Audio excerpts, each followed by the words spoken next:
दबंग film में Sonu Sood hero Salman Khan के सामने विलेन के रूप में आते हैं, लेकिन कोरोना के इस दौर में सोनू सूद ने कुछ ऐसा कर दिखाया है कि लोग उन्हें रियल लाइफ हीरो मान रहे हैं।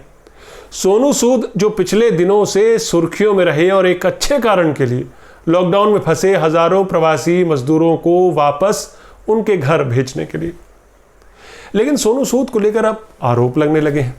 क्या सोनू सूद के पीछे एक पीआर तंत्र लगा है जो उनकी इमेज निखारने में लगा हुआ है? क्या उन्हें ट्वीट करके मदद मांगने वाले लोगों का ट्विटर हैंडल फेक था, वो लोग फर्जी थे? क्या सोनू किसी पॉलिटिकल पार्टी के इशारे पर प्रवासी मजदूरों को घर भेज रहे थे? महाराष्ट्र की सत्ताधारी शिवसेना ने तो कल सोनू सूद को बीजेपी का एजेंट बता दिया। अगर शिवसेना को उनसे प्रॉब्लम है तो सेना प्रमुख और मुख्यमंत्री उद्धव ठाकरे ने सोनू से मुलाकात क्यों की? लेकिन बड़ा सवाल यह है कि क्या वाकई सोनू सूद बीजेपी के फ्रंटमैन है, जैसा कि संजय राउत शिवसेना के सांसद आरोप लगा रहे हैं? क्या है सोनू सूद को लेकर गर्माती राजनीति? इस पर मैं तफसील से बात करूंगा, लेकिन पहले बात इलेक्शन की। कौन से इलेक्शन? अरे साल के अंत में बिहार में विधानसभा चुनाव होने हैं, उस इलेक्शन की बात कर रहा।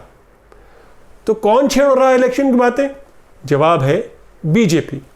तो क्या कोरोना संक्रमण से मोदी सरकार पल्ला झाड़ चुकी है? जवाब आपको भी पता है।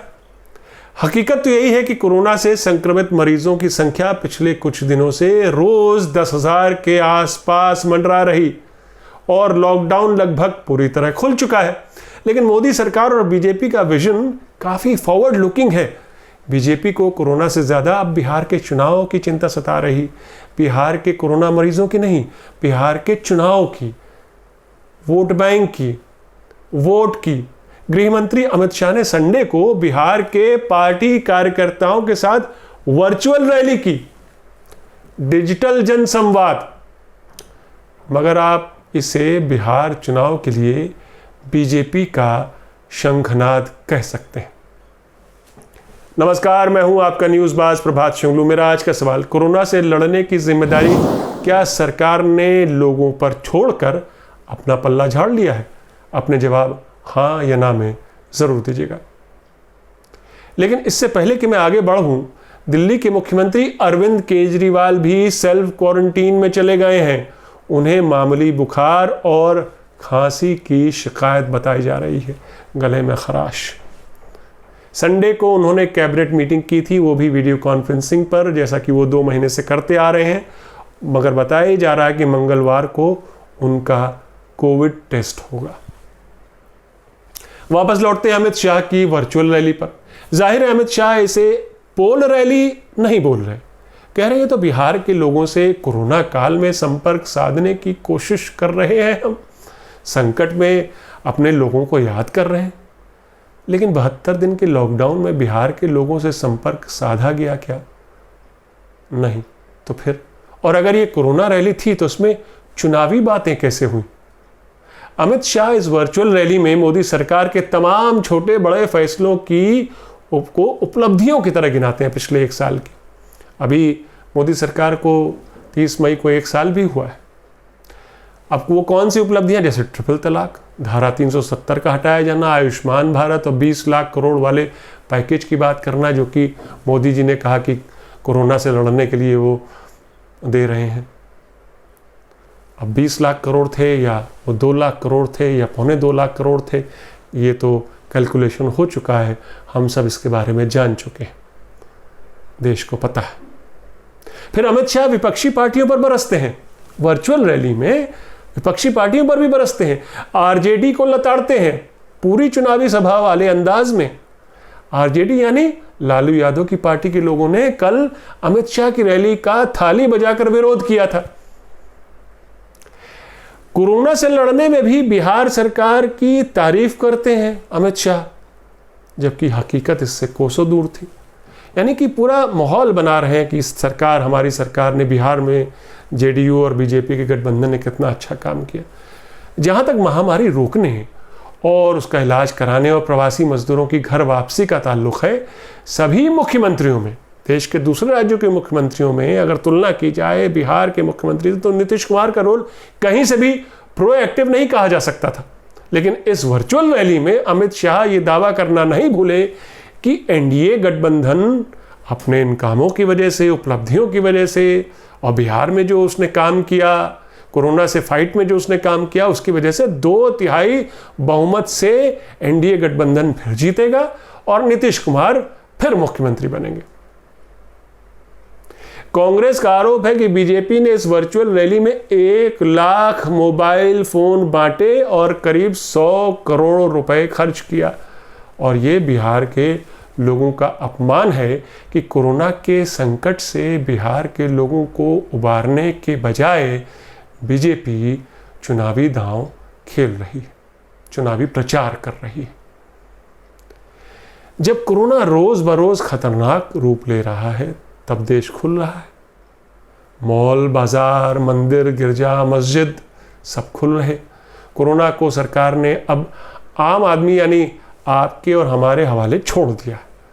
अब अपने अपने भगवान और खुदा को याद कीजिए और सरकार से उम्मीद मत रखिए, क्योंकि सरकार को और सैकड़ों काम है। अर्थव्यवस्था सुधारनी है, इकोनॉमी। लेकिन आप कहेंगे अर्थव्यवस्था तो कोरोना से पहले ही डूबी हुई थी। इस साल की पहली तिमाही में विकास दर 3.2 था। अर्थशास्त्री और एक्सपर्ट तो कह रहे हैं इस वित्तीय वर्ष में भारत का ग्रोथ नेगेटिव में जाने की आशंका है। तो क्या इकोनॉमी के नट बोल्ट कसते कसते हम कोरोना से लोगों को मरने देंगे? आखिर सवाल पूछा जाएगा या नहीं कि कोरोना के 72 दिन के लॉकडाउन की उपलब्धि क्या थी, और आखिर लॉकडाउन तब क्यों खुल रहा जब कोरोना से मौत लगातार बढ़ रही और रोज हजारों लोग संक्रमित हो रहे। स्पेन और इटली के मुकाबले ये ठीक उलट स्थिति है भारत में।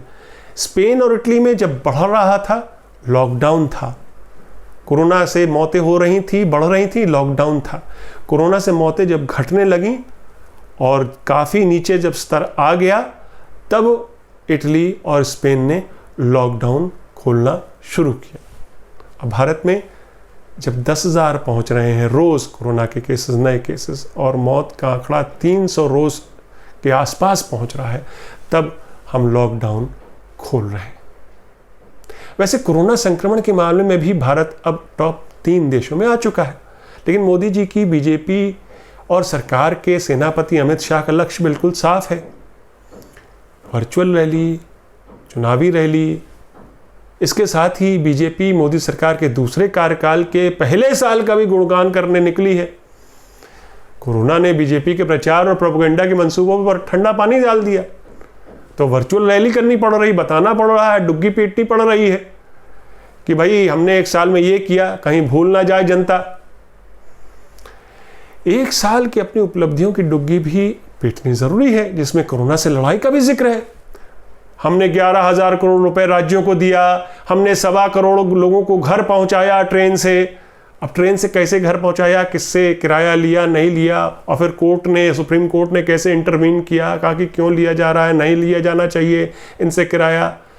वो सब हम क्या कंट्रोवर्सी भूल जाए, वो दिन भूल जाए कि साहब हमने तो उनके खाने पीने की व्यवस्था की, हमने ये किया, हमने वो किया। आपने जो कुछ किया वो सबने देखा। आपने किया ही होता तो फिर सोनू सूद जैसे लोगों को इसमें क्यों कूदना पड़ता, क्यों प्रवासी मजदूरों की इस तरह से मदद करनी पड़ती। सरहद पर चीन आंखें तरेर रहा।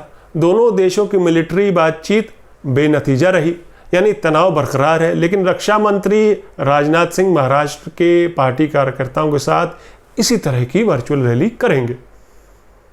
चीन ही नहीं, अब तो नेपाल भी आंखें तरेर रहा। उसके साथ पिछले दिनों लिपुलेख और कालापानी इलाके को लेकर पुराना विवाद फिर ताजा हुआ। नेपाल भारत के कुछ हिस्सों को अपना बताकर अपने देश के नक्शे में जरूरी फेरबदल करने की कगार पर है। संविधान में फेरबदल करके नए नक्शे के अनुमोदन के लिए नेपाली संसद मंगलवार को वोट करेगी। लेकिन मोदी सरकार ने नेपाल से बातचीत कोरोना के बाद के लिए टाल दी है, अभी टाइम नहीं है। और उस पर अमित शाह कह रहे अमेरिका और इजराइल के बाद भारत अपनी सरहद को सुरक्षित रखने में ग्लोबल तीसरे स्थान पर है। हमारा दुनिया में डंका बजने लगा है, यानी भारत में सब चंगासी।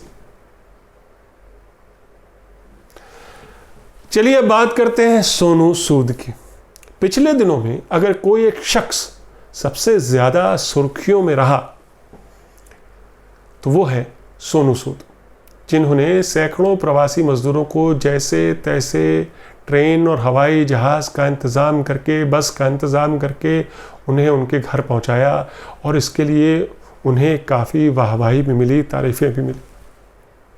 लेकिन पिछले दिनों से सोशल मीडिया पर एक मुहिम सी चली हुई है कि सोनू सूद के क्या बीजेपी कनेक्शन है। आखिर वो ये सब अगर कर पा रहे हैं तो इसके पीछे क्या एक पूरा राजनीतिक तंत्र लगा हुआ है, और कौन है इसके पीछे। इसी क्रम में शिवसेना के नेता संजय राउत ने सोनू सूद को बीजेपी का फ्रंटमैन बता दिया, बीजेपी का एजेंट।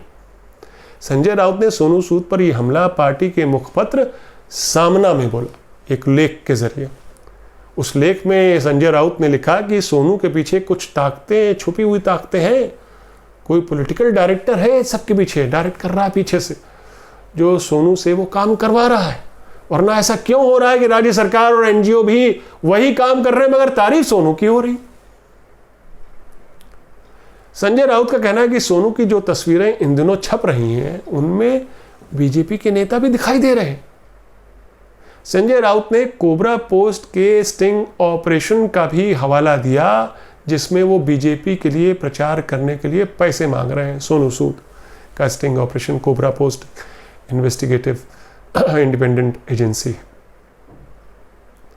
दिलचस्प बात यह है कि इधर सामना में यह लेख छपता है, उधर सोनू सूद महाराष्ट्र के मुख्यमंत्री उद्धव ठाकरे से मिलते हैं।